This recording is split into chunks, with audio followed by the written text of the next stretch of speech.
ngamukela uJesu kwakunyaka ka1998 November 18 uLwesithathu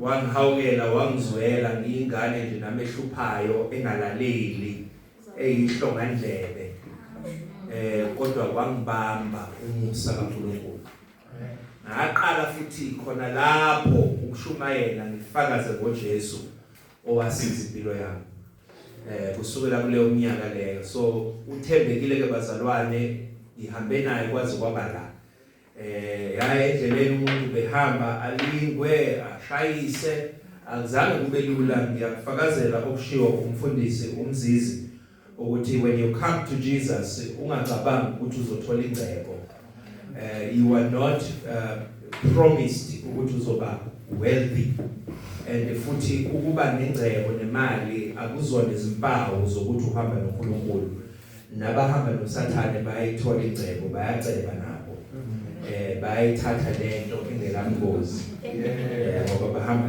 noSathane manje ke bazalwane ukuze ngasimoshi isikhathi ake ngingene kule ndaba engithunyiwe ukuthi ngikhulume ngayo ngithunyiwe ukuthi ngikhulume ngesihloko noma ngombuzo othi who is like Jesus ubani onjengoJesu hallelujah manje ke ngithe I'm going to spoil it while isihloko sisho siwumbuzo ngizophendula umbuzo bese ngenze argument yokusupporta ianswer yami kulo mbuzo futhi leyo answer leyo akuyona yami ivele eBhayibhelini kodwa ngizophendula nawo ke ubani onjengoJesu impendulo ithi akekho njengoba ubona ngisukume nje la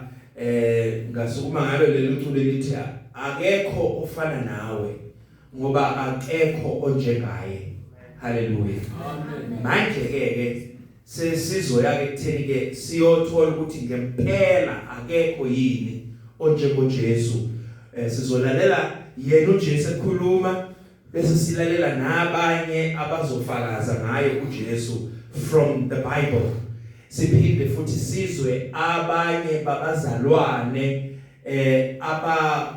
abakhomentayo ngezinto ezishiwo yiBhayibheli ikakhulukazi laba esibaza ukuthi ama church fathers abantu bakudala impela akade bazihambela sizwe ukubona bathini babhala bathini in their generation ngoJesu hallelujah ukuthi ubani onjengaye now ke ivesi nje esizolifunda bazalwane noma amavesi esiwafunda amavesi amathathu sizofunda ngokuka Mateyu esahluko 28 uverse 18 kuya uverse 20 but i-pivot nje yami ilapha kuverse 18 so lila ngizohlala khona noma ila ngizoxela khona impendulo yami ihleli lapha so Matthew chapter 28 verse 18 to 20 so ngizocela ke umzalwane ophethe iBhayibheli isiZulu angifundele nami ngizofunda la kuleli engiliphethe la iBhayibheli lami lesiZulu bese lasala laphayana kanti ngihlale ngifika ngihlomile Incwadi kaMateyu chapter 28 verse 18 uJesu wasondela wakhuluma kubo wathi ngiphiwe amandla onke ezulwini nasemhlabeni ngalokho hambani nenze izizwe zonke abafundi nibabhaphathise egameni likaYise nelendodana nelikaMoya oNgcwele nibafundise ukugcina konke enginiyale ngakho bekani mina nginani izinsuku zonke kuze kube sekupheleni kwezwe amen amen kule kumusha eliphethe la isilungu ihumusha elakudala bazalwane mina ngimdala ke noma nje ubaba usebenzishile ukuthi ngiyinsizwa nje kodwa ngimdala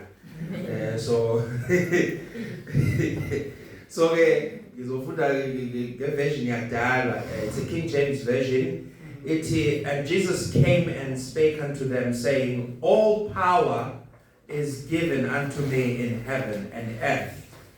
Go ye therefore and teach all nations, baptizing them in the name of the Father and of the Son and of the Holy Ghost, teaching them to observe all things whatsoever I have commanded you. And lo, I am with you always, even unto the end of the world. Amen. Sicela sikhulekele kulesi mzizi. Baba egameni likaJesu, uNkulunkulu esingcwele, siyabonga ngezwi lakho. Isazoshumayela uNkulunkulu esonamandla. Singasongama nenceke yakho, uNkulunkulu esonamandla, ikhuluma izwi lakho, lihlale lakuthina, uNkulunkulu onamandla lishintshe, lisiguqule ukuze sikholwe wena wedwa. Egameni likaJesu Kristu. Amen. Amen. Now, bazalwane ukubheka la kuleli verse namanye azisekela lokhu. Sizobuka amaphuzu amane kule ndaba ngoJesu. So into yokuqala esizoyibheka ukwahluka kwakhe uJesu siqu sakhe. So the uniqueness of his person. Bese okwesibili sibuke the supremacy of his work. Ushuthi ubukhulu manje ukuthintile umfundisi umzizi ubukhulu bomsebenzi wakhe, ubungcono bomsebenzi wakhe uJesu. And then bese sibuka futhi ukuthi the excellence of his reign, ubuhle bokubusa kwakhe. Hallelujah. And then finally bese ke sithola ukuthi ke iBhayibheli lithi masenzeni ke ngabo konke lokho engizokusho. Hallelujah. Now ke bazalwane ake sibheke ke the first uniqueness of Christ person. Fanele sazi ke bazalwane ukuthi uJesu njengoba ekhuluma la ku verse 18 uthi ngiphiwe amandla onke, right? Amen. Uphiwe amandla ngakanani? Uphiwe amandla onke. So lelo lizwi lelo elisho kanjalo ukuthi uJesu uphiwe amandla onke, kusho ukuthi awekho amandla khona angewona kaJesu. Hallelujah. Wonke amandla wakhe akwi-control yakhe. Hallelujah. Akukho okungaphandle kwakhe. Mina ke ngiyashumayela bazalwane. Likubambe. Hallelujah. Ngizoyenza le argument kodwa I'll be preaching ngoba manje I'm very excited ngale ndaba lena.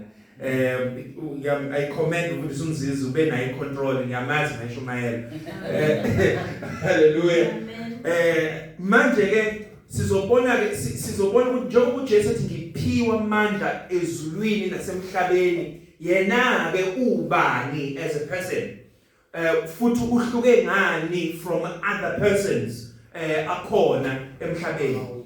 Now ke uma ke ubuka indlela nje uJesu angene ngayo emhlabeni ezalwa, we find ukuthi une miracle eyenzakalayo. uJesu uzalwa virgin, uzalwa intombi. Hallelujah. Amen. Uzalwa intombi ehlolwayo ehamba umhlanga.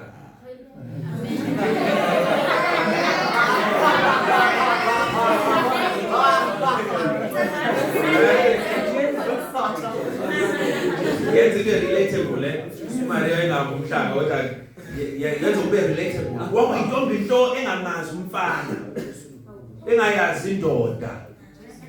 Intombi ephelele egcwele yakhulelwa intombi. Wayesezalwa uJesu.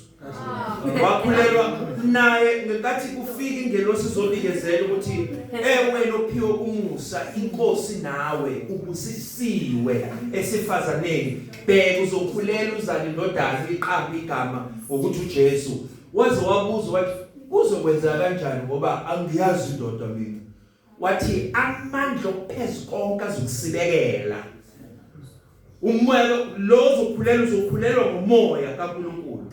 Now uJoseph ngala okwakukade engage bethembisela ukuthi bazoshada, uma semthola ukuthi ukhulelo wafuna ukumshiya ukuthi hayi ngeke yabo lo ngeke ugangileke khona into ayenzile ngekho right. Esa contemplate sacabanga ukuthi ngimlahla kanjani ngiyamdamba ngempela ke nje ngoba nje ayengeke. So yafika ingelosi yathi Joseph ungamlahli uMaria umkakho ngoba lokho akukhulelwe ungomoya kaNkulunkulu ungomoya ongcwele. Uzozala indodana bese wena Joseph uyiqamba igama lokuthi uYeshua uJesu ngokubani uyakusindisa abantu bakhe ezonweni. Hallelujah. So that now mobheka ngixoxa nje ngalo miracle leyenzeka siyasazi lo story saKhisimusi right ukuthi wazalwa kanjalo uJesu uma kade ungazi ukuthi wazalwa intombi uJesu akazalwanga ngentando yendoda ubaba kaJesu akayena umuntu lo ofana nathi enyama but uyindodana kaNkulunkulu impela akanayo biological father. Hallelujah. Yeah, uma wakhe wayeyintombi into ekhulelwe kodwa into engakazi izwakale kodwa yenzeka ngoba lokhu kwenzeka ngamandla kaNkulunkulu ophilayo. Then ke ake sitholeke amanye verse ke la masifunda kuJohn ngokuka John 1 verse 1 to 3 ngizocela sifunde ke lapho ukuze kungasho ukuthi usho mina asivumele iBhayibheli vele likhulu. Hallelujah. Ngokuka John 1 verse 1 to 3 ekuqaleni wayekhona ulizwi wayekuNkulunkulu ulizwi wayenguNkulunkulu yena lowo wayekhona ekuqaleni kuNkulunkulu konke kwavela ngaye ngaphandle kwakhe akuvelanga lutho kukho konke okuvelile. Amen. Bese ngicela ungifundele uverse 13 no verse 14 wakhona silayilisiseke la abangazalwanga kagazi. Verse 13. Okay. Ngifuna verse 14. Sorry. Ngifuna verse 14. Ulizwi waba yinyama wakha phakathi kwethu sabona inkazimulo yakhe inkazimulo njengeyozelwe yedwa kuyise egcwele umusa neqiniso. Amen. Now sitshela ukuthi ekuqaleni wayekhona ulizwi sithulela elinye igama manje kade singalazi singalijwayelanga. Ekuqaleni wayekhona ulizwi waye kuNkulunkulu ulizwi waye nguNkulunkulu. Now yazi bazalwane leyo statement engwasho njengamanje ayadida nami I was 7 years old ngifunda iBhayibheli mina ke bazalwane i-reading ngayifunda ngeBhayibheli sisathina sasinenhlanga sasiba ne-religious education esikoleni so ukufunda ngafunda ngeBhayibheli so yela ngihleli ngibuka actually I was 8 years old yes ngifunda iBhayibheli lama and I came to this point ya John 1 verse 1 reading lento lena ekuqaleni wayekhona ulizwi right that makes sense ulizwi waye kuNkulunkulu okay that makes sense ulizwi kuNkulunkulu now ulizwi kuNkulunkulu naye masethiwa ulizwi waye kuNkulunkulu hayi yaqala yakadideka ayibusisa ngaze ngathi hayi basho ukuthi uma uyangizwa wayewayo ukuthi yini ngathi hayi angizwa le ndaba la angizwa ukuthi kuthiwa la uthi yini ngithi nayo ukuthi ekuqaleni wayekhona ulizwi waye kuNkulunkulu ulizwi waye nguNkulunkulu uma kuNkulunkulu unguNkulunkulu kanjani ekuye futhi yayibona lo kadideka nje kodwa sengafunda bazalwane cha leli verse liyasitshela ukuthi ulizwi unguNkulunkulu qobo lwakhe yena noNkulunkulu into eyodwa yayibona so ubahlukanisi asibahlukanisi uNkulunkulu yena qobo manje ke uma ke lisho kanje leli verse ke eqaleni wayekhona ulizwi waye uNkulunkulu nguNkulunkulu uma usuya lapha verse 14 lithi ulizwi waba yinyama kusho ukuthi waba umuntu njengathi ushilo umfundisi umzinzima ukuthi ulalele kahle ethini naye uthana abantwana bahlanganyela inyama negazi naye kwakumele ukuthi ahlanganyele kuloko ukuze ngokufa amchitho onamandla phezukwani kwesono okungisathana. So waba inyama, waba umuntu njengathi. Hallelujah. Loyalizwi owayekhona iqaleni. Izinto zonke ezadalwa ngaye okuthiwa akukho lutho olunye oludaliwe oladalwa ngaphandle kwakhe. Kusho ukuthi ngame amazwi izingelosi zidalwe ngaye. Even noSathane lo ohlupha kangaka naye wadalwa futhi ngaye. Wayengena uSathane leso sikhathi warebela late. But wada konke akukho okungekho esandleni sakhe.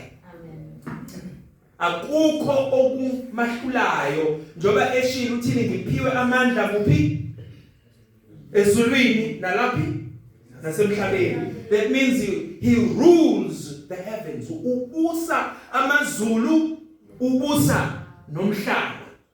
So unamandla onke. So he is unique in the sense that wayekhona eqaleni umhlaba ungakadalwa, wayelapho, wayekhona. Wase kwadalwa izulu nomhlaba kudalwa ngaye. Ulizwi likaNkulunkulu. Konke kwavela ngaye ulizwi. Futhi kumanje zonke izinto zimi ngaye.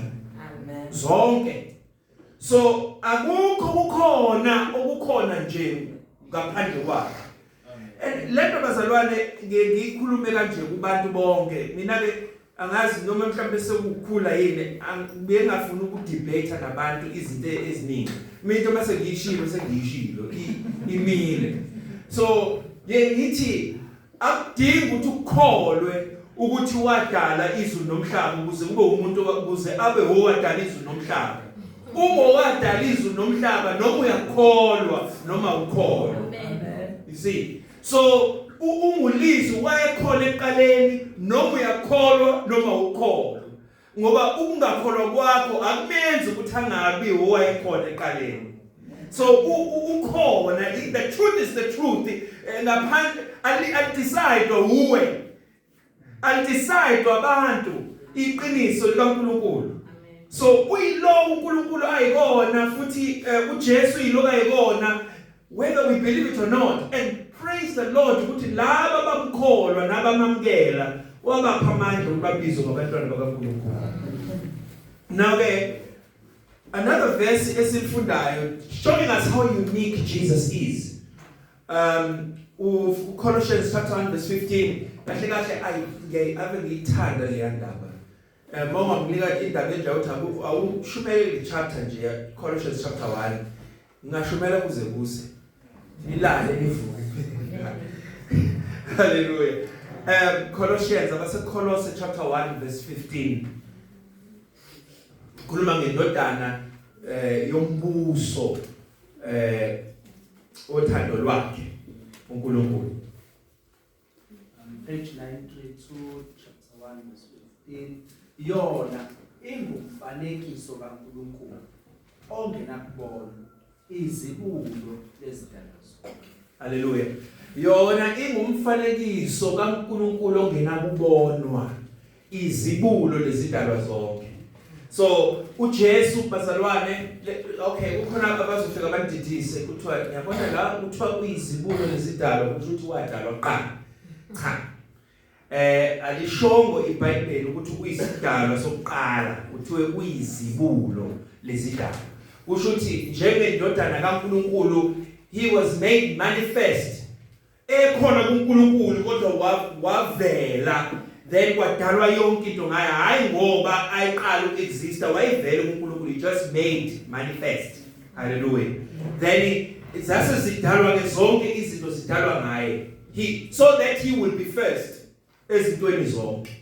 So futhi uJesu uthi engumdali wezinto noma izinto zidalwe ngaye, zadalelwa yena esezulwini esemhlabeni nabo bonke nokungaphansi komhlaba, every single thing which exists idalelwe yena. Ngithanda la omunye umzalwane ezama ukuchaza lento wadweba amabhakede amabili. Wadweba amabhakede amabili, ibhakede lengala nebhakede lengala.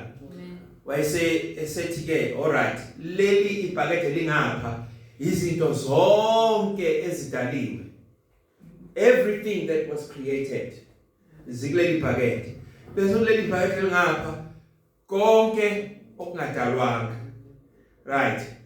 Wayese uJesu embeka lapha phezulu esekuza ukuthi uJesu ungena kuliphi lala mabhakede. Siyazi ukuthi God the Father and Holy Spirit bakuleli bhakede lingapha lezi zinto ezingadalwanga ngithi. Amen. We know that because uNkulunkulu kadalwanga. Ngapha izinto zonke ezadalwa zidalwa ngoJesu, zidalelwe yena. So where does Jesus fit? So i-ansilula lithi iBhayibheli akho lutho ladalwa ngaphandle kwakhe. Therefore uma simfaka kuleli bhakede lezi ezadalwa okusho ukuthi uJesu ukuze adalwe, ukuze uJesu abe khona ungena kuleli bhakede lezi ezadalwa uJesu, uNkulunkulu wayedinga uJesu ukudala uJesu, so it's illogical. Uyabona, it's a fallacy. So kodwa ungena ngapha kulaba abangadalwanga ngoba vele kazangadalwe wayekhona uNkulunkulu, izwe lingakasekela. Don't take my word for it. Asiya lapha kuJohn ngokuka John chapter 17 sifunde uverse 5. Ngokuka John chapter 17 verse 5 sisakhuluma ngani the uniqueness of this person. Yini emenza hluke uJesu. John chapter 17 verse 5. Page 856. Manje ke ngikhazimulise wena baba, kuwe uqobo ngenkazimulo ebenginayo ngikuwe, izwe lingakaniwa. Uyathandaza manje uJesu, ukhuleka ukuthandaza kuyise, ukhuluma nobaba wakhe. Uthi ngikhazimulise baba kuwe uqobo ngenkazimulo ebenginayo, izwe lingakabikho. Uyabo, uzikhulumela yena uJesu ukuthi mina ngangikhona izwe lingakabikhona. And he's telling his father ukuthi sengiqedile konke ukuthumela kona, now I need to come back. Ngikhazimulise kuwe uqobo. So what is he saying here? uJesu uthi ngifuna ukubuyela lapho ngivele khona. That's all he's saying. Sengifisa ukubuyela emumva, ngibuyele la ngibuya khona, la ngivela khona. So and iBhayibheli liyasifundisa ukuthi uJesu mayinyuka enyukele ezulwini, wanyuka wasehlala khona wazi ngakosokunene sikaNkulunkulu, right? So lapho mayihleli ngasona sikaNkulunkulu kunehlale ngalo ezulwini. So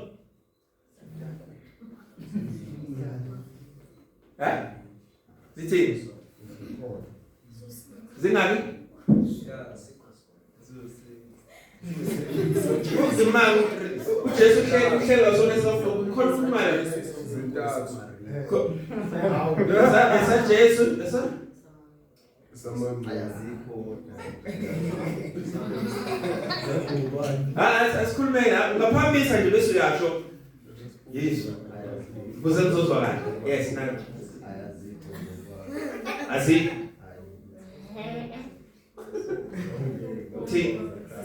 there's only one. Okay, there's only one. Khona ziko, khona sisodwa. Abanye bathi uthini? Zu 3. Esabani nobani nobani? Maria Sanchez Lotus. Okay.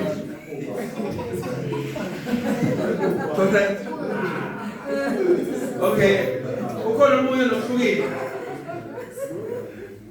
Ukhona umoya nohlukile. I'm glad sesivukile manje. It's gonna have the same. Yes, what is it? Qual é sonhas?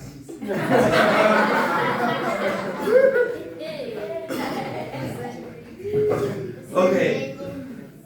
Yeah, uma kuthi uJesu wenyukele ezulwini wahlala ngokwesokunene sikaNkulunkulu. At the right hand side of God, angithi kusho njalo ngesingisi. At the right hand side of God. So lokhu bazalwane akuchazi ukuthi kunezihlalo eziningi ezilweni ukuthi esika Jesu lesi esika uNkulunkulu lesi noma esikabani. Isihlalo esikhulu nesiphakeme nesinamandla kunazo zonke. Ake ngiyabona kwaZulu ukuthi kunesihlalo sobukhosi la kuhlala khona isilo sakwaZulu. Isihlalo kusho ukuthi kwaZulu embusweni wakwaZulu isihlalo esikhulu nesine authority kakhulu lesi. Even though that's debatable, but yeah, right. Now ezulwini sinye isihlalo sobukhosi esikaNkulunkulu uJesu uhleli kuso. Manje lo ukuthi ke uhleli ngakosomnene at the right hand side of God akuchazi ukuthi ilocation la uzomfica khona ungalaphi in relation to ilocation kaNkulunkulu ezulwini ukuthi uNkulunkulu ungala uJesu is on the right hand side. Kodwa ukukhuluma ukuthi uhlele esihlalweni esiphakeme endaweni yamandla onke. Siyathola manje. It's a figure of speech. This is what we're trying to figure of speech. Trusting God. It's not corporate then I'm spoiling. It is hard. Yeah, funny call. Love. Nami kushola kwenye right, yeah, ukuthi kushiwo kuchazwa into ngamagama afihliwe. Kukhulunywa lapho ukuthi asikho esinye isihlalo esinye esingaphansi kwesika Jesu. Ngoba uJesu unguNkulunkulu. Khumbula ukuthi wayekhona eqaleni kuNkulunkulu phakathi kuNkulunkulu. Then enguNkulunkulu emunye nje uNkulunkulu. So uma esesuka ezulwini ezemhlabeni uza enguNkulunkulu wazogqoka umzimba womuntu ingake ezalwa intombi wayengadalwa uJesu. Babe kwalungiselwa umzimba ukuze ezohlala kuwona uhluke kanjalo ke bazalwane. Wahlala wathola lo mzimba wayese ezalwa njengabantu bonke abazalwa abangena emhlabeni. So waqualify ukuthi umuntu ngoba ke ungenile waba umuntu wazalwa ngowesifazane. So wayesephila ke emhlabeni walingwa akangona wahlushwa ukuchazela kumfundisi umzizi uthi wahlupheka ukulingwa. Hey, khona ezoba namandla ukusiza bonke abalingwayo. So wehlele uJesu walamba umuntu nje phelele. Ngikuthanda umzalwane owathi kanjena if ufuna ukubona umuntu umuntu perfect umuntu uzobeka kanjani legama lesingisi elithi authentic. If you want to see an authentic human being, then look at Jesus. That's the authentic, original, you see, not fake. So, sithi thina ayiphela ngumuntu ngiyawenza amaphutha ngisho kanjalo. Ngumuntu mina ngenza amaphutha, wonke umuntu uyawenza amaphutha. Sabantu senza amaphutha. Sikwenza sengazi ukuthi yinto emele yamukeleke leyo. Ukuthi kufanele umuntu wamaki ngokuthi wenza amaphutha. No, that's not acceptable. That's not the state we should be in. So uJesu was an authentic human being, a perfect model. Yokuthi nangu umuntu kufanele abe nje. Umuntu kufanele aphile impilo angawenza amaphutha. Abe perfect. You see, that uJesu yena, he was perfect. In endleleni yakhe yonke, he was perfect. So ke manje ke masiqhubeka sibuka la. Baningi amavesi bazalwane laba abano WhatsApp bazosizakala ngoba ngizowashare la egroupini umfundisi usiyaba distributela abazalwane ama notes la amavesi lawo. then mhlawumbe abanye sebengathola ama print out if possible ukuthi bawathole, but I've prepared that ukuze basizakala. Now uma ke uJesu kubikezela ukuthi uzozalwa aqalwanga ngokuthi kusho uGabriel ukuthi uJesu uzozalwa. Ku-Isaiah chapter 9 verse 6 there's a prophecy ekhishwayo that was about 600 years before Jesus azalwa. Kwamenyezelwa kwabikezela ukuthi uzozalwa. So singafunda ke bazalwane ngicabanga ukuthi isikhathi ngisekahle inethemba. Singafunda Isaiah 9 verse 6. Uzolalelisisa izinto ezishiwo ngoJesu noma esishiwo ngalo umuntu okukhulunywa ngaye la ukuthi unamaphi ama qualities.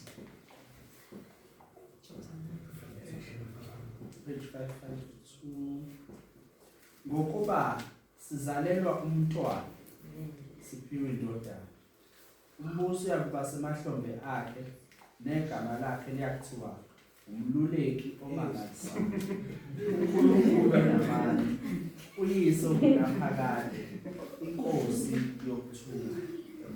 Okay. Wait, am I missing anything? Is what we share? Umluleki. Umshaza Jesu manje. Umluleki. Umluleki. So right. Kodwa ukuhlukile lokho bakuthiwa omangalisayo.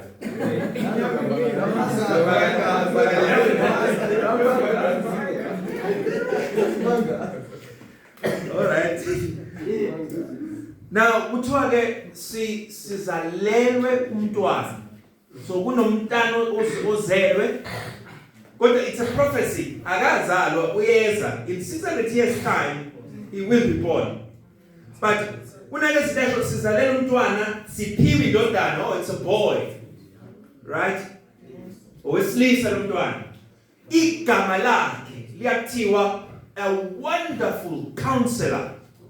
Umeluleki omangalisayo. Hi Lord. Right. And then 2 kuthiwa unguNkulunkulu namandla, the mighty God. And then 3 he's the everlasting Father. Hayibo. Imali umntwana lozalwayo. Kona now kuthiwa ubaba. And not just ubaba nje. Unguyise, ungubaba, ongunaphakade. Now, I'll have you know bazalwane ngizonazisa ukuthi akekho noyedwa umuntu emhlabeni oba ubaba forever. La emhlabeni. Awungichazele kwenza kanjani. Umuntu ufika zalwe akhula ngikhuluma la besilisa kobaba ozoba ubaba. Kukhona isikhala la ikhula khona nje umfana ayinsizwa bese ke egcina ke seba nomntwana ke sezalisile mhlawumbe umkakhe because it should be like that umuntu bazalisa umkakhe. Right. So abese uma esezelwe umntwana bese eqala ngqa for the first time ukuthi abe ubaba. Right. Use ubaba ke manje walomntwana. Uma isikhathi siqhubeka bese kufika ukuthi abantu bayazalwa bese egcineni benze njani bayafa. The day ubaba lo efa is the day he stops being a father. Sekuzothiwani waye ubaba. Waye ubaba asibanani waye ngoba akasekho. Akasakwazi ukuba ubaba. Bazalwane ngizwe kahle. Ukubona ingane uma kade ikhulile ubaba washona besithi ukuba ubaba ubekhona. Why ethi ukuba ngoba akaseyena ubaba. Usephelile ukuba ubaba. Usephelile ukuba ubaba, sephelile nokuthi wayeshade nalo mama lona. Kuphelile, impilo yakhe emhlabeni is over. Sekuyi past tense yonke into yakhe. No, akekho umuntu oba ubaba forever. Yes, inhlizweni zethu uyahlala simkhumbule as ubaba, but in reality no more. Akaseyena ubaba. Okay, niya understand lokho? Yeah. Khona ungakakuzwa.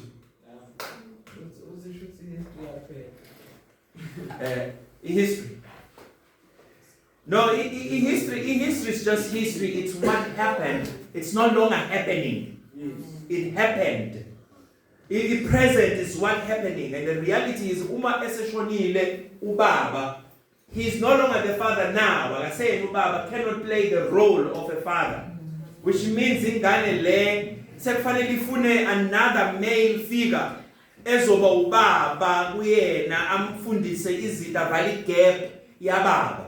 Ngoba lo kade ubaba wakhe is no longer the father. Niyabona? Death nje ikwenza ukuthi kuphele yonke into la emhlabeni. Although usahamba nayo sawuqhula, sawuchaza yonke lonto. Uma ungenayo futhi uJesu nje kuwese impilo yakhe iwese ngempela uJesu mayingekho. Kodwa it's over. Emhlabeni you are no longer awusenama relations here. Ungazi ngisho nalabo abaphosa amathambo lapha abaphulana nani banamanga. They abakwazi ukuxhumanisa nabo. They cannot. Ngoba it's over. It's over. That's why sikhala umuntu mayisambile. Don't notice ukuthi when somebody dies, akushiya ukuthi how sasajabula, how aze andamadlozi akithi. Hawu yabo futhi lona nje behamba manje uyazazi inkinga zethu. Uzila kahle. Akekho nje usinaya jabula awo yabona nje impela nje uhambe ngesikhathi esiright esixakekile ofika abatshela ukuthi sixakekile asilwele lapha phambili. Yabona yenzi yayinto enzeke ekhaya. Siyakhala ngoba no more. No more. That person, you'll never see them again. Okay. So, to our everlasting Father, Lona ubaba forever. Forever. Ubaba unoma sebehambile abazali ngasekho ubaba noma engasekho. Oh, but he remains the Father. If you have Christ in you, uyakutwala.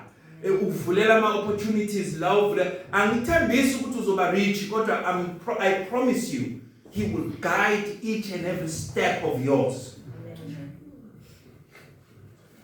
So zakushiye uzizomnetha imvula mazinetha but yena uyohlale nawe. Right, then verse 14 verse 9 what John chapter 14 uthi ongibonile mina umbonile ubaba. Usho yena uJesu ongibonile mina umbonile ubaba. Ngicela ngaqedanga ku verse 9 lo chapter 9 verse 6 ukuthi kuthiwa he's the prince of peace.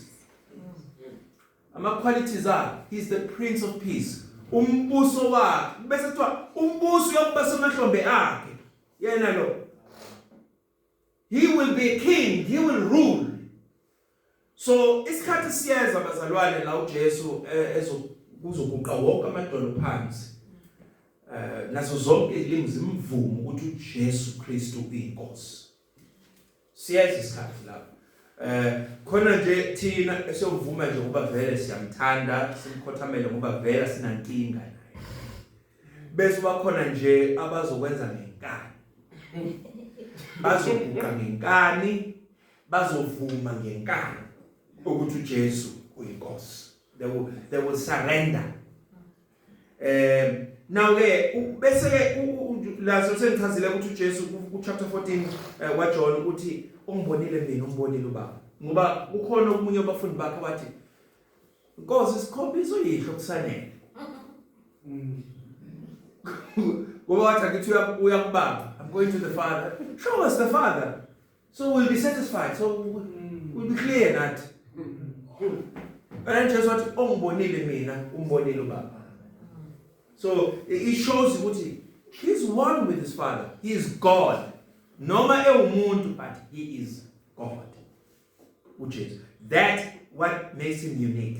Now, I guess obaba laba badala ababe ubaba back then abasebona obaba manje. Augustine uthi Christ is not valued aright unless he be valued above all.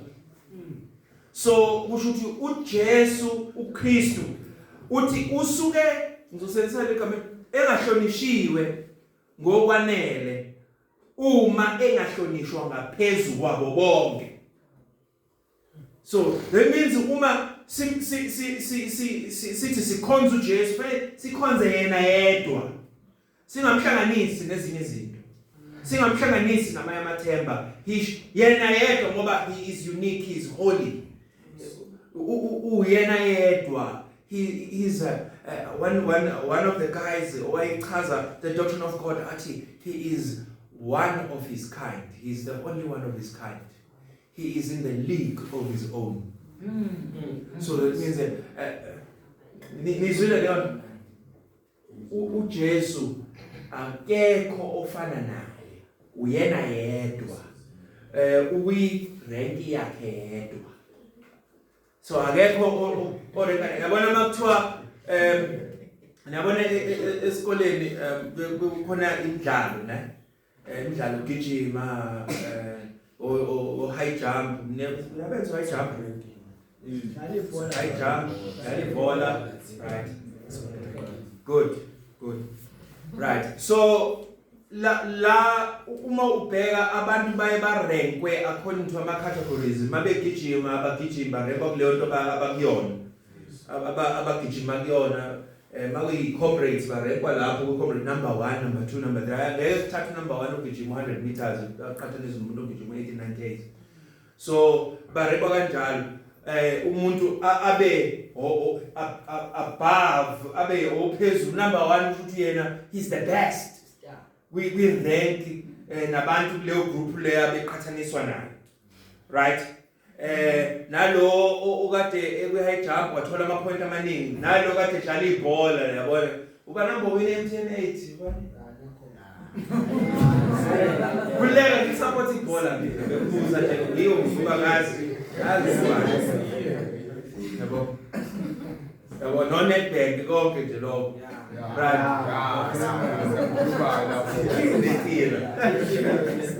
Right. Bonke laba kubonakala ukuthi obani abazingqwele lapho kuebholeni. Kodwa manje uthi uyamfuna uJesu ukuthi uyingqwele kuphi? Uyingqwele yonke indawo. Ushaya yonke into ebese egcineni uma sekuthiwa ubani kahle ngoba angazi ukuthi it's unfair. Ubani kahle olingana naye kuthiwe he is in the league of his own. Akekho njengaye. He is unique. Ngeke ungalizula lonke izulu ngekufico njengaye. Okay, he's unique. Now then uChrysostom athi he became what we are that he might make us what he is. This is beautiful. Ngoba at the end, while Jesus is unique and holy, the whole mission ukuthi sifane naye. That's what God wants us to be. Ukuthi sibe njengaye. So uJesu is so unique ngangokuthi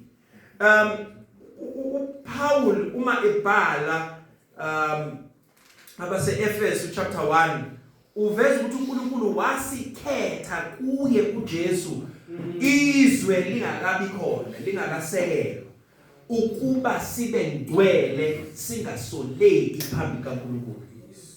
That's the whole purpose yokufika kaJesu ukuthi thina sibe njani, singasoleki sibe ngcwele, sibe blameless before God. So uma kunjalo bazalwane akekho umuntu onamandla ukusinika lento yokuthi sibe blameless singasoleki except him. Or Spurgeon, favorite, uthi if Christ is not God, then heaven is gone. The church is destroyed. Salvation is but a dream. Again, uma uKristu engeyena uNkulunkulu, ngakho ke izulu alikho. Ibandla selichithiwa alikho. Kanjalo futhi nensindiso iyiphupho nje. So in order for this izinto ukuthi zibe iqiniso umele uJesu ukuthi abe umuntu futhi abe uNkulunkulu ngophela. So he's unique. And then finally Calvin athi in Christ we behold the living image of God. uCalvin yena uvela uJohn Calvin uthi uvela athi uKristu sibona umfanekiso ophilayo kaNkulunkulu. So if you want to see God, look at Jesus. Hallelujah. Amen. Hayi uJesu lo isithombe lesi esidwetshwa esimizandla kanjena sine hayi le iziqonzi igazi efaswe ngameva hayi loyo. Hayi loyo. But lo iBhayibheli elimchazayo. Hallelujah. Bheka yena, he's the savior. Then point number 1 lo ngikhulume ngayo point number 2, the supremacy of his work. So ubani njengo Jesu mtheni akekho, right? Ngachaza ukuthi is unique, nibonile ngisho ngathi he's God. Yonke lento sengiyikhulumile eningi ikhuluma into eyodwa uJesu unguNkulunkulu. Akekho omunye onjengaye.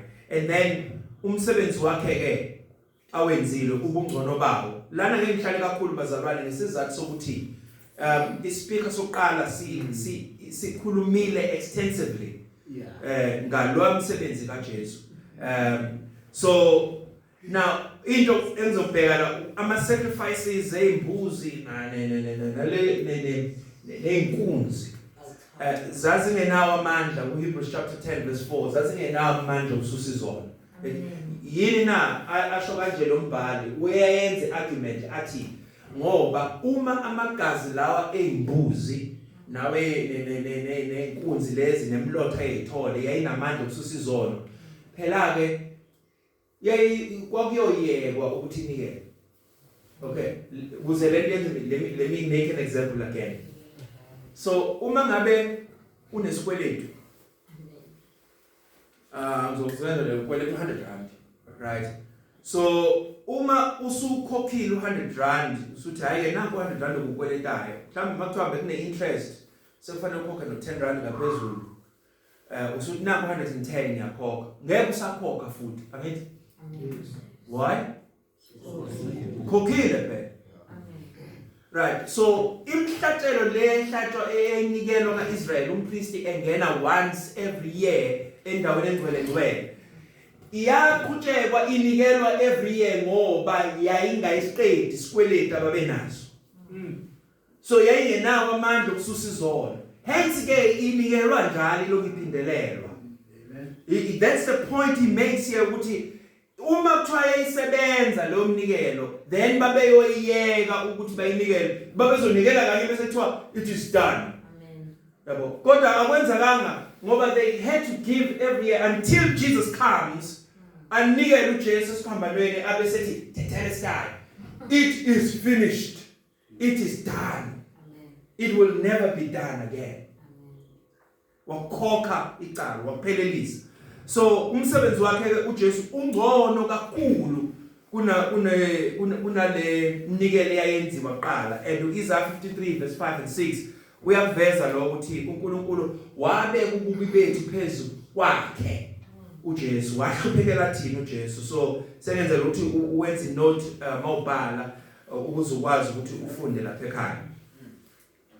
So wathwala izono zethu. Akekho omunye umuntu owaba namandla okuthwala izono zethu ngaphandle kwenkosi uJesu. Baningi abantu bazalwana abafa eziphambanweni, right? Kwangaqali ngoJesu kufa esiphambanweni yet isiphambano sika Jesu sinqabile kakhulu ngenxa yomuntu owalenga kuso. Amen. Hallelujah. Esa Jesu isiphambano is precious. Ake ngiyakhumbula bazalwane nezithombe zeMosbetha za Jesu sekukhona nalabo ababili abalenga naye. Kodwa ukulenga kwalapha esiphambanweni doesn't help anyone. Yabo kodwa ukulenga kaJesu is different.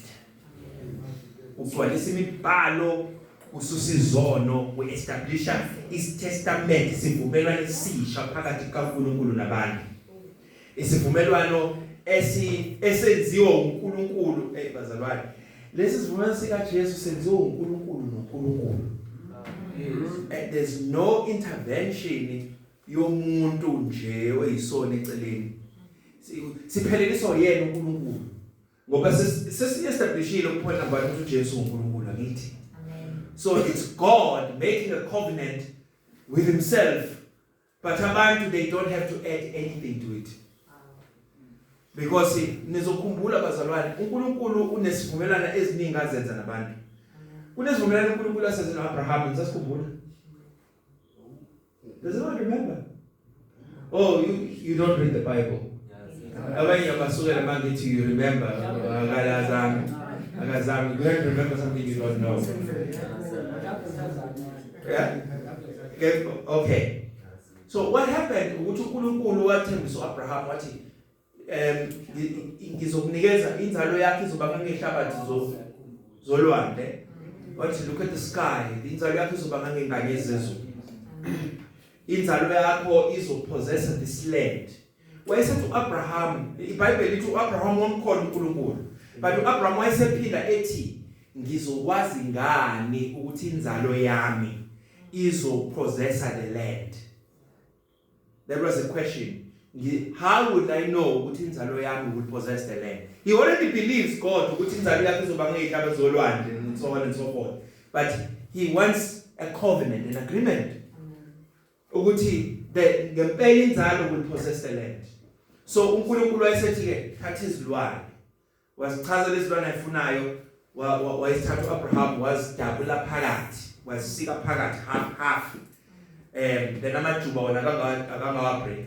Then wayeselinda ke ukwenza isivumelwano noNkulunkulu. Usually i-tradition ithi uma benza isivumelwano back then isivumelwano ababesenza umuntu nomuntu sasiba binding. Masi binding sisho ukuthi sizo cost impilo yakho if you break it. So uma sizozivumelana kufanele sithathe isilwane bese sobabili sihambe phakathi kwama pieces alesi silwane ngapha nangaba si profess ukuthi uma ngiphula lesi sivumelwano angibe njengalesi silwane. Udlule phakathi kwalama pieces naye adabule phakathi kwalama pieces, then bese bedla ke bagcwalise i-covenant basicwale lesivumelwano. Kwesikhathi babeyenza nama blood covenant basike bahlanganisa. I don't want to get into all those details. But ngifuna ukuveza la ukuthi into enzakalayo uNkulunkulu ezokwenza lesivumelwano noAbraham sebekile ilwane. Then vele ithi iBhayibheli wavele nje uAbraham uvele wazunywa ubuthongo obunamandla. Wavele walala. Then uma ezunya njalo ubuthongo, then uNkulunkulu wafika ukhanya umlilo wadabula phakathi kwalama pieces and God proclaimed the covenant yakhe. Waqeda. Only God moved between the pieces. Abraham was not required to do it. Ngoba Abraham will not influence the covenant. God will keep it. Will keep the covenant. Ngoba umufaka umuntu esivumelwaneni uyasiphula umuntu isivumelwano. Ezibenze sinaye uNkulunkulu wasenza nabo ke bangena bonke esivumelwaneni. Bathi sizogcina konke okushilo. Everything that's written in the book will do it. Bakusho bathathu ukuthi bazozigcina isivumelwano. What did they do? They broke it. Immediately nje ama terms esivumelwano ekhulunywa entabeni. Imithetho eyishumi isakhulunywa nje entabeni lapha. Sekuphulile umthetho wesibili. Ungazenzi ithombe baziwezo kufanele sosizwilo lesemhlabeni bakhe ithole legolide. Right there. Isapronounce i-covenant. They were already breaking it. You see, people are not reliable. So uJesu kena, being God, engonanga, was much more worthy to be our representative. Asimele phambi kaNkulunkulu. Wasimela. So being God, uNkulunkulu wasenza naye lesivumelwano. Esaphakade. Soze siphuke ngoba asenziwanga nabantu babekho involved ngaphandle ukuthi there was a representative head okuthiwa uJesu obo umuntu ongasoze asiphula lesivumelwano. Hallelujah. Usimele bazalwane. Uyasincusela. He's in heaven like God. But Paul wasivusa ngoKristu wasihlalisa embusweni wezulu. Athi ukuphila kwenu kufihliwe kanye noKristu uNkulunkulu. Amen. Bazalwane. What a wonderful. So umsebenzi kaJesu wonke lo bangcwele. Now uthi Anathasius, one of the old dudes. Okay, lesasikhathi. Uthi he became what we are that he might make us sons of God. Waba yilokhu esiyikho ukuze senze amadodana kaNkulunkulu. Matthew Henry, and his death was life for our souls. So there's an exchange here. Uyafa thina siyaphila. John Owen ati the death of Christ did more to glorify God than all of creation. So cabanga indaba yonke indalo yonke iyamemezela ukukhulu kaNkulunkulu namandla akhe. Mawuphumela eminyango osukwini nje la lungenamafu khona ebusuku and you look at the stars. You wonder ukuthi what a mighty God who created izinkanyezi ezingaka. And you wonder the greatness of God. Ukuthi ungakanani lo uNkulunkulu who made this. So the whole nature preaches, but utila John Owens ukufa kaJesu kona ukukhazimisa uNkulunkulu more than all of creation. Especially that on the cross Christ took our sins but gave us his righteousness. So what sense saba nobulungu. So umsebenzi kaJesu is far more superior, mukhulu ungaphezulu kwa yonke inkonzo ezake zabakhona zenziwa ngaphambili. Ingakho bazalwane, I take pleasure to preach Christ and I will die preaching Jesus. Ngoba he is the only one ongasindisa umuntu. Akekho umuntu. Futhi mangakhona ongaqhamuka ngichallenge athi uthi uJesu osindisayo uthini ngosibani akasindisi. Akanawo amandla okusindisa naye udinga uJesu. In fact, ngelinye ilanga his knee will bow. Phambi kaJesu. Anginamahloni ngaloko bazalwane, lo ngingangena nasedele akuyona inkinga. Njengoba sebeqalile befuna ukusiregulate nje. Ngiyabona nje abazalwane, hands off the church, hands off the church.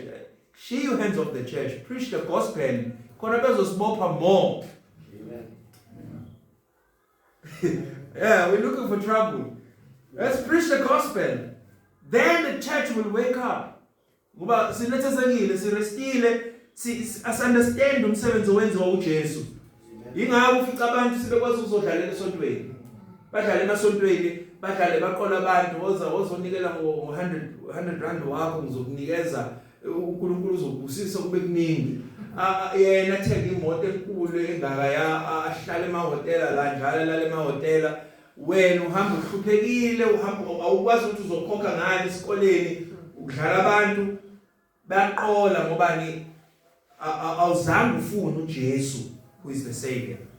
So I'd rather preach uJesu. So sabe igebengu seziningi. If the church was persecuted, zonke lezi zigebengu zizobaleka emesontweni. Zizoyishinda ukuthi sabefundisi nabaprofeti. The church will be purged. Bad guys will run. Kusala abantu abaqinisile. Ngoba abaqinisile, they will face the cross and say, I will pick up this cross and I will die. They will look at death in the face. Abakholwa ngempela and say, for Christ's sake, ngimi la. You can kill me. Go to Jesus sayinkosi. Amen. Hallelujah. Nabafana no Shadrach, Meshach and Abednego. You remember abathi Nkosi Nebukadnezar, ngeke siphendule ngalutho ngale ndaba oyishoyo. Thina sikwaziyo ukuthi owethu uNkulunkulu namandla ukusindisa empilweni wakho. Noma engasindisanga, we will not bow. So akwazi nje namhlanje nje ukuthi we are not going to bow. Amen.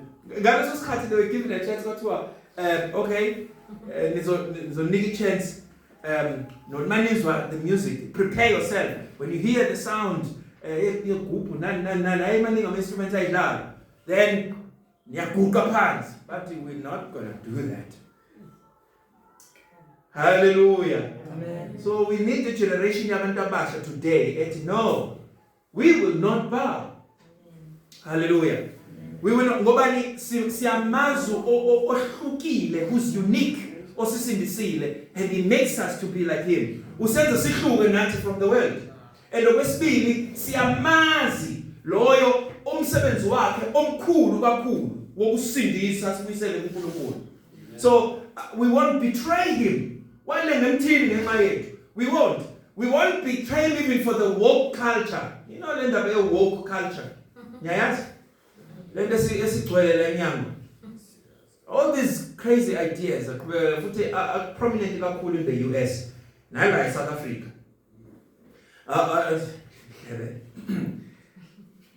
Then the woke culture ihambisana nayo yonke lento ukuthi okokuqala nje one, if you want to kill ingane, if you want to abort ukushulisizwe, you can do that. It's okay. It's your body, you have rights. Umfana ufuna ukushada nomfana, angeke ushada nomfana. Uma uyintombazana ufuna ukushada nentombazana, it's okay. You love one another, you love. See?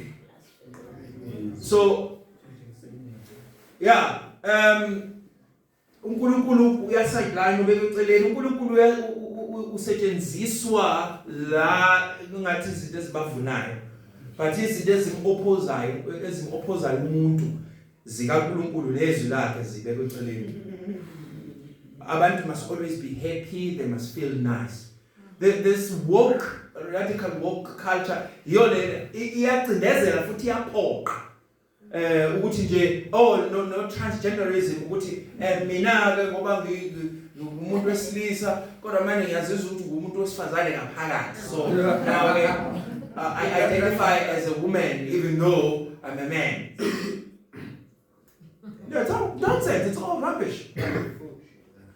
But izinto ezikhulunywa emaPhalamende kunendlala ezweni, kunabantu abangasebenzi emhlabeni, but emaPhalamende kubhizi kukhulunywa ngalezi zinto ezingasizini ngalutho, which confuses and destroy the basic unit of the society.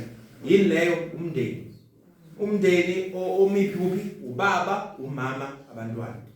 And ubaba nomama have authority ordained by God ukuthi bakhulisa abantwana, babafundisa abantwana indlela right, but amalungelo ayaphucwa abazali ukuthi bangakhulisa abantwana ngendlela right, kodwa bakhulisa abantwana ngendlela izwe elithi ayikhuliswe ngayo. So esikoleni bakhipha uNkulunkulu bazofaka all this nonsense efundiswayo namhlanje, ngoba ingane eSouth Africa kuthiwa masiziko grade 6 age 11 masiziko 11 lapha 11 years lapha grade 6 sesingafundiswa ngesex education. What does that help the kid with? Usizwa ngani ukwazi isex while ukuleyo age leyo? Kuthiwa yenzani wena? Yebo, while ingane eChina can assemble a small piece of technology. You see? Sizocolonize amaChina ingane zethu. So we need to be a generation that stands with Christ and then say no ezintweni. Fanele sizikhulumele. Uzikhulumele wena. Thina sesibadala sesizihambela. Sesele iminyaka nje bese siya. So nina nisekhona fight, but the only way enizolwa ngayo is to stand on God's word. Hallelujah. Imezwini likaNkulunkulu kulimele izwi ukuthi no, nabantu bangikhulumela, they're not speaking for me. I have a voice. And my voice says, ngingoka Kristo, I will obey his law. So kuyenzeka ke bazalwane, kuzokwenzeka mina I'm ready bazalwane uma kuliwa nathi indaba yeCovid kwangeyona indaba okulwa nebandla. Nje singaze siqamba manga bazalwane kwakaliwa nebandla, cha there was a problem yayenzeka, asazi babekhelani babenzani, but ngokuvinjwe wonke umuntu akenabona, wonke umuntu wayehleli, business is closed. It was not just the church, but there's a time when they will target the church. They are starting nje kumanje nje bekhuluma ngale ndaba yokuregulate amabandla. Kusho ukuthi bakuregulate ibandla phela kusho ukuthi uzolitshela nebandla ukuthi alishumayeleni, ibandla lithini, iziphi izinto engafanele izisho. Kumanje njengoba ngishumayela kanje ingathathwa le video uhanjiswe uyibona abantu ku Facebook kuthiwa nangu umuntu ogxeka lokho njani homosexuality, hate speech, kusho njani hate speech, ugxeka utabani, ugxekani. but mina ngiyulungiswa kaJohn Street. I will never change. I will never change the view. Ngoba iBhayibheli doesn't change. Amen. I know what's right and what's not right. Amen. Ekugcineni, angagcini. Iphuzu lesithathu. The excellence of his reign. Ukubusa kukaJesu. Now, emva kokuvuka kukaJesu, uJesu ke yilana ke lapho sikhuluma khona ukuthi he declared his authority. Utheni ngiphiwe amandla onke ezulwini nasemhlabeni. Sesilele bazalwane. Ngiphiwe amandla onke ezulwini nasemhlabeni. So ukubusa kwakhe is absolute. Akalekelelwa ebuseni kwakhe. Ubusa yena yedwa ngamandla akhe onke ezindaweni zonke.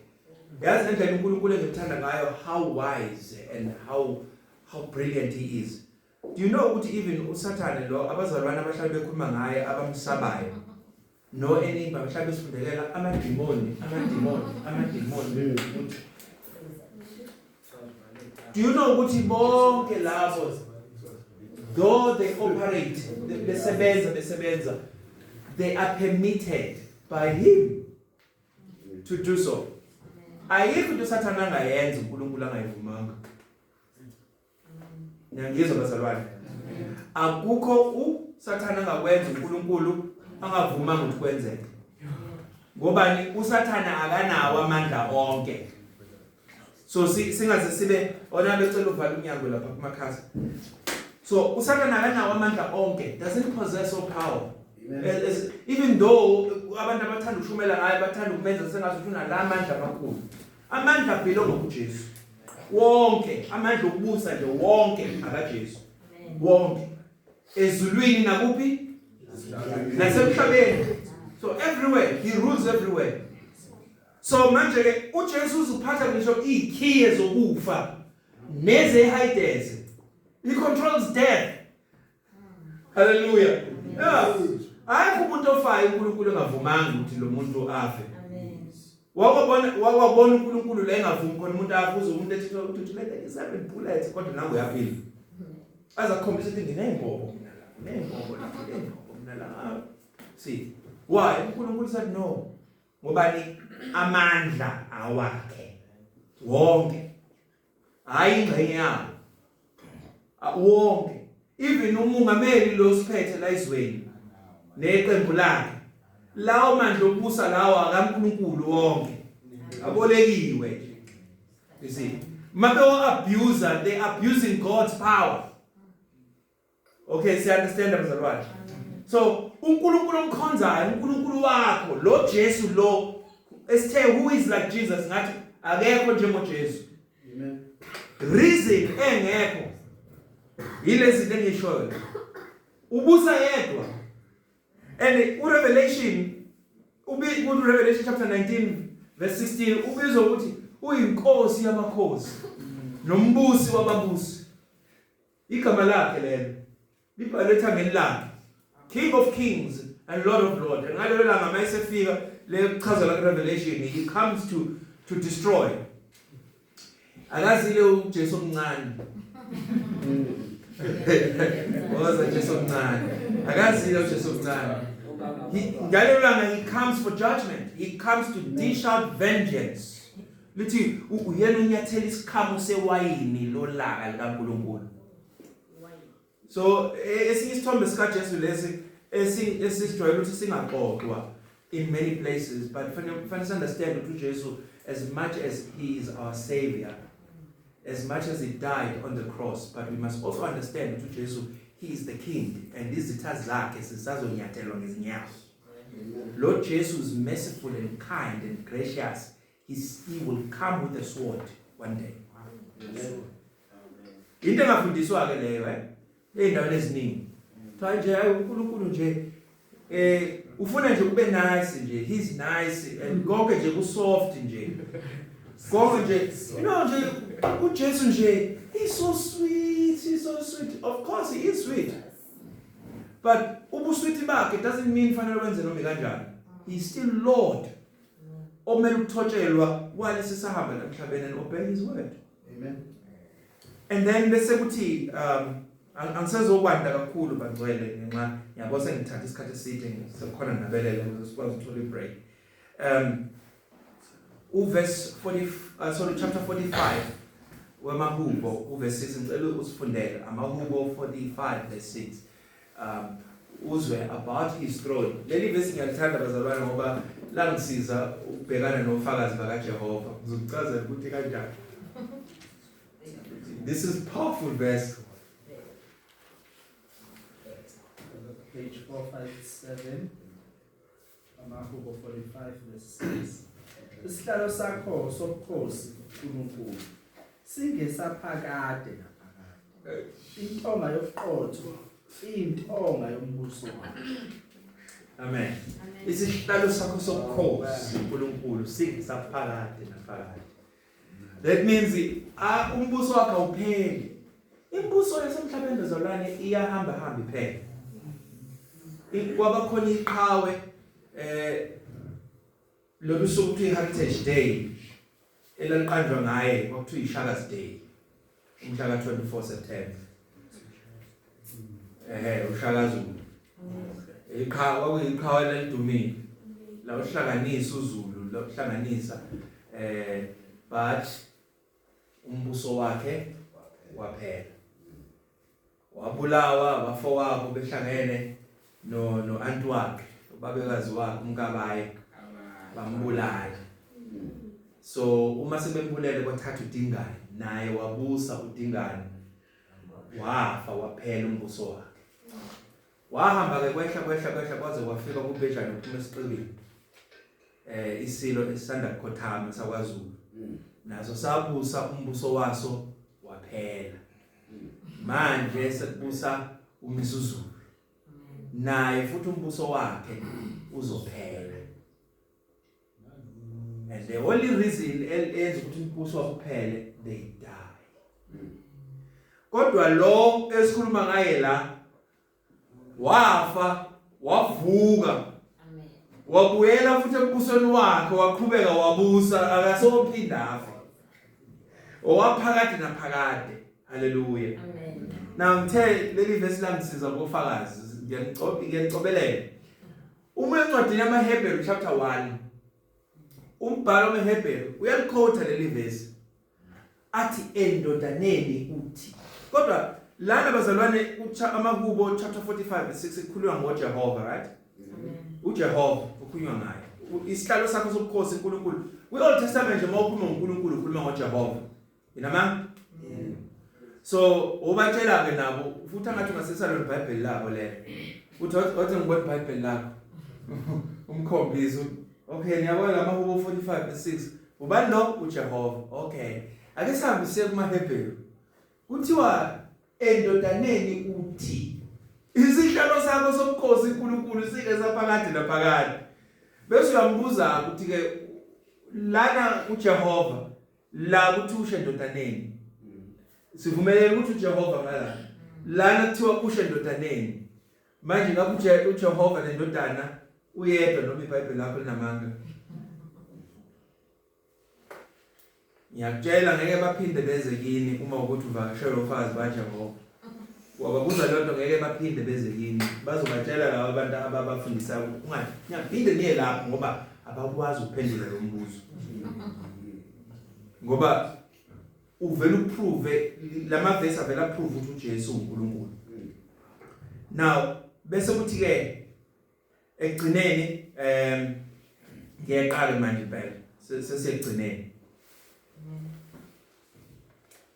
Before siyegcineni ngoba ngisuke ngenza isithembiso.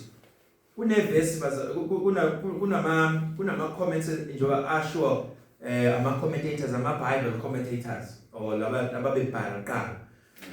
One of them uJohn Gill uthi his dominion is universal, eternal and unchangeable. So uthini umbuso kaJesu ukhava yonke indawo universal. Into universal kusho ukuthi into ekhona emhlabeni wonke globally but iyadlulela kusolar system, idlulela ama galaxies na beyond ama galaxies akhona.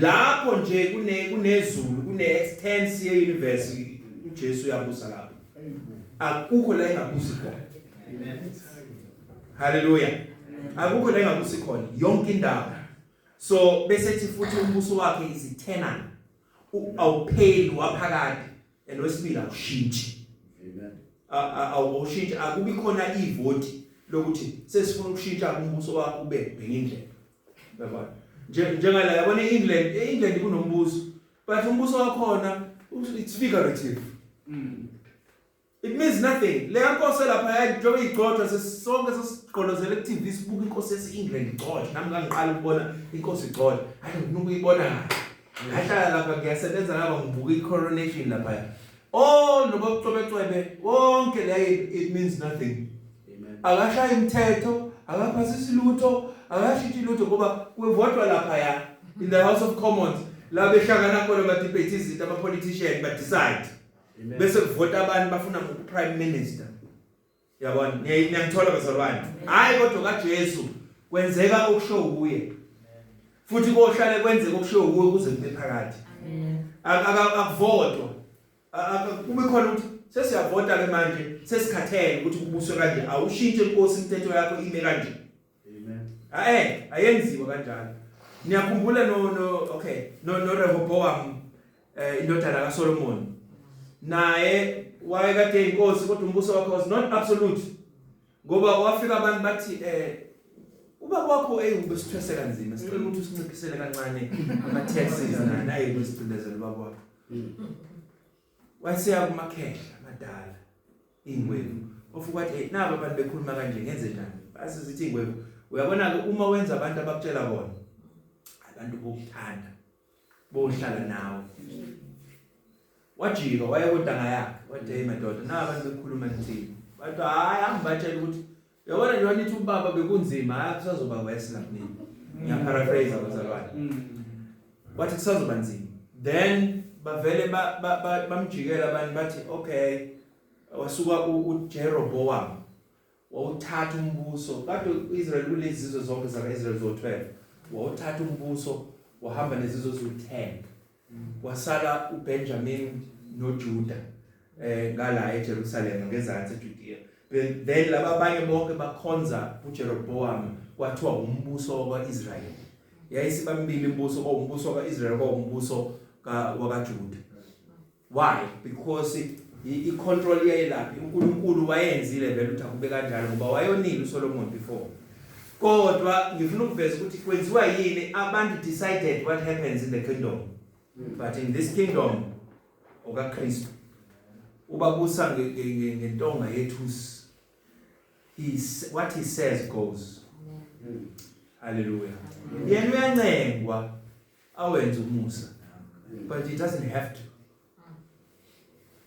seniyathola bazalwane so kwabona ukuthi uJesu wasisindisa he didn't have to come down from heaven azosindisa but he chose to do that wasikhethela ukuthi akwenze ngenxa yothando lwakhe so I'll say kunina abantu abasha keep worshiping God keep seeking ubuso benkosi mfuneni uJesu there's no one like him ngeke umtholo njengaye so zabe khona ufana naye and then sengiyagcina ke this is the real gcining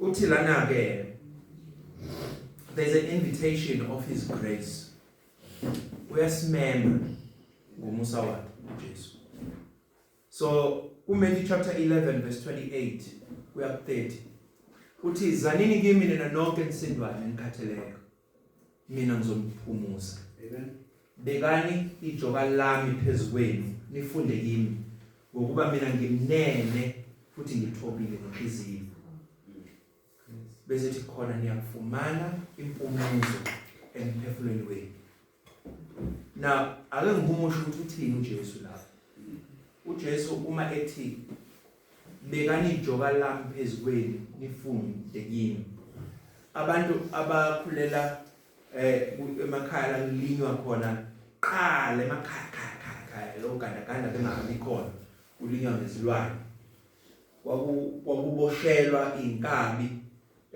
zifakwe ijoka mhlawumbe zimbili fakwe ijob ukuze izokwazi ukuhambisana nalo ozicontrola yazi lawule kahle zombili. So ijoga will control them. So uJesu senze lo language ke yejoga ukuthi bekani ijoga lami phezukweni. What does it mean? Allow me to rule you. Allow me ukuthi ngini direct. Vumani ukuthi ngibe udriver wempilo yenu. Then you will find joy. You find rest in your soul. Ukhuluma ngale nto ukuthi nifunde kimi.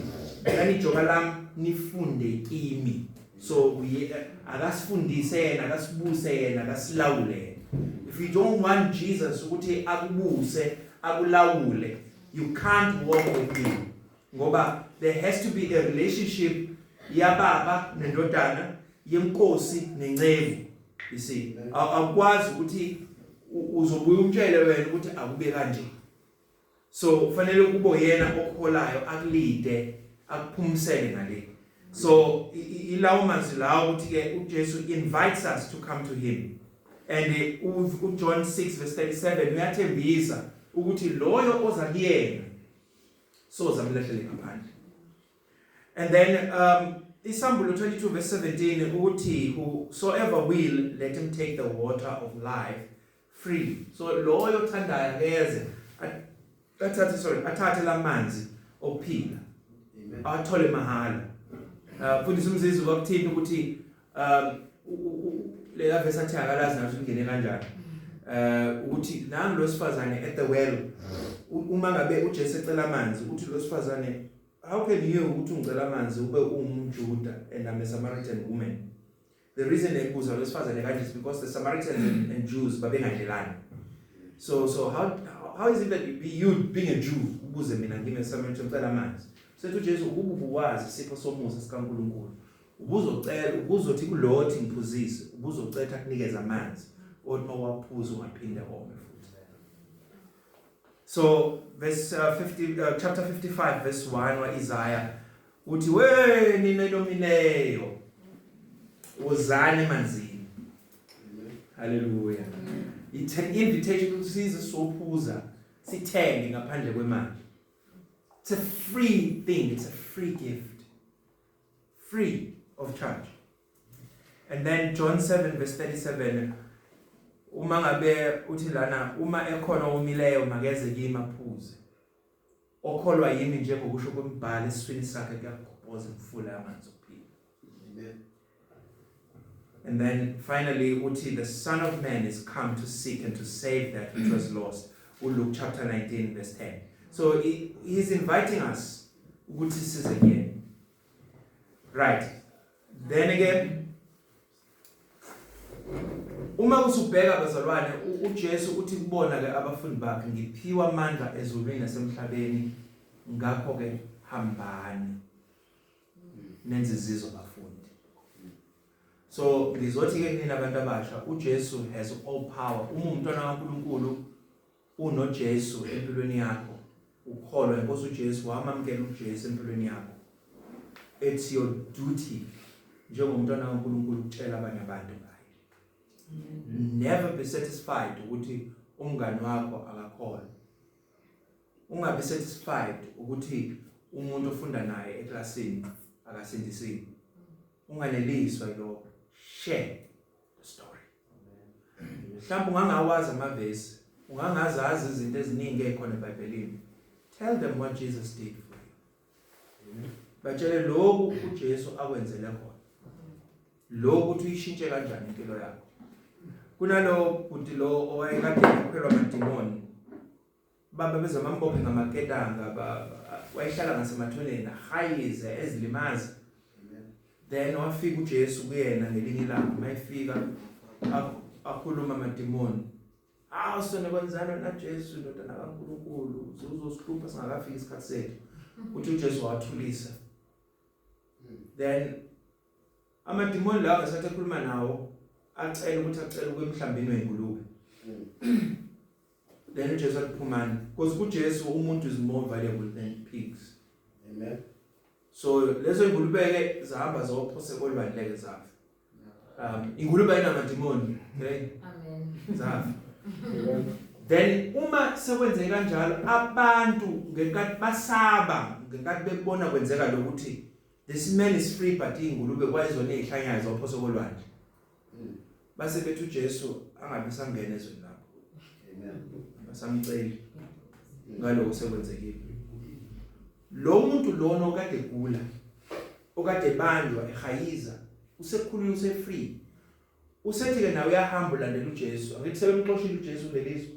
Usethi ulandela uJesu, uthi uJesu ungahambi nami wena. Hamba. Yabo same day ephenduka eshintshwe uqulwa. Wangena emsebenzini kodwa hamba uye ngakini ubatshele ukuthi inkosi ikwenzele. Go and tell them. So yilo engifisa ukusho bazalwane izinto nje esikhulume ngazo ukuthi uJesu wahluke ngani uhlukile uJesu uyindodana kaNkulunkulu. Amen. Sabona ukuthi umsebenzi wakhe ungaphezulu kwemisebenzi yakuyenziwa before ukusindisa umuntu wasindisa thina ngomsebenzi ongcono. Sathola ukuthi ukubusa kwakhe uhle kanjani uexcellent ubusa kwakhe pheli kwaphakade ubusa yonke indawo ngamandla onke. Sathola ukuthi he invites us to come to him.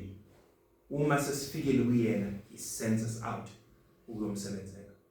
Ayekho umuntu osindiswayo asindisele ukuthi uzosonda. Sonke sisindiselwe to do the work. And umsebenzi wethu thina befundisi is to prepare you to go and do the work of God. Fundisi.